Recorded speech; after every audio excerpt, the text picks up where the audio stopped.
the majority of students were graduating with their virginity intact in the 1960s.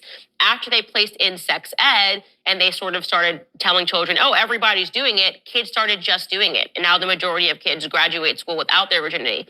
The point and why a lot of these programs were funded by Planned Parenthood was to sexualize children. There's money to be made with the textbooks that they're giving to school. And so I believe that sex education should not be taught at school. And I think that especially now that they're part of sex education can be, hey, you also may not need your testicles anymore. Just get rid of them and you can be a woman. Hey, Candace.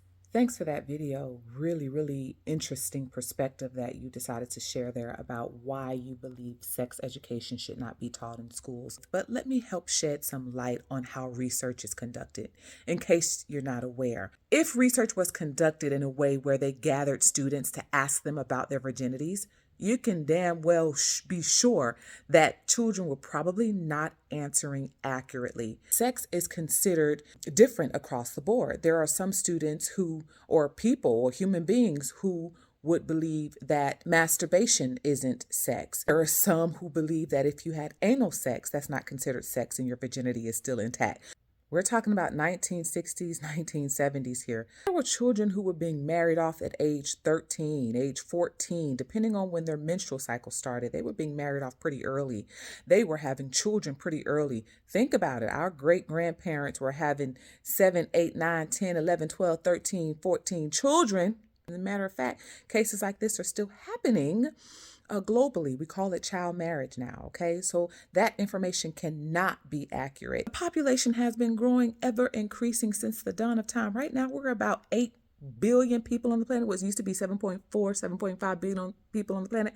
We're now at 8 billion people on the planet. If there's one language that human beings speak and have been speaking since the dawn of time, it's the language of sex and intercourse, okay? So we cannot say that virginities were intact in the 1960s. Again, how did they run that research?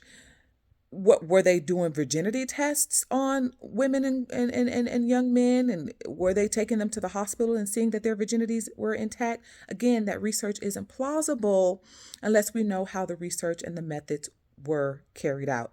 Was that just US based numbers? Was that a global based numbers? Was that just a small community of folks that were being asked about their virginities? Okay.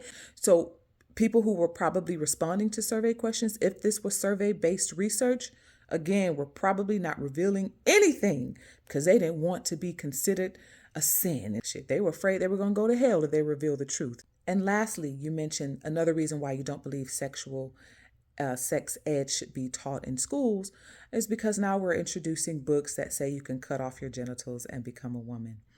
I get that. I, for one, get that because I am proud that I was born what we call female. I was born with the uterus, okay? I'm not going to argue with anybody who wants to call themselves because honestly, at the end of the day, we are in the middle of a war, of a global planetary war. You can call yourself whatever the hell you want to call yourself, but this is what I want to know. Because we are in a war, all I need to know is, are you a friendly or are you a foe?